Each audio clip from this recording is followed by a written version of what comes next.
I can really understand this worry. But the fact is that there are these differences already when we market our services to practitioners. Some people have done higher level training, some people have done accreditation, some haven't, and there is no evidence to suggest that clients make choices on that sort of basis. It's very often on very different things. It might be to do with your specialism, which of course SCoPE doesn't address at all.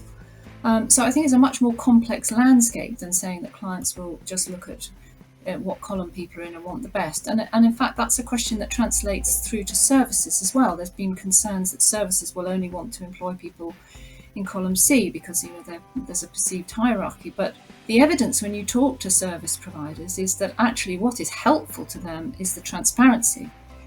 And if you're running a service, you will be much more interested in finding the right therapists for your clients. And for most services, what's very powerful about SCoPEd is the fact that we can set out those shared skills in column A, which are huge. I mean, there's been no way of doing that before because every course is different, every qualification is different, the levels are different. But to say if you're in this column and you can meet all these standards, that's going to be a very attractive affirmation. It's about building this trust and credibility we talked about earlier, of being able to employ anybody on the framework.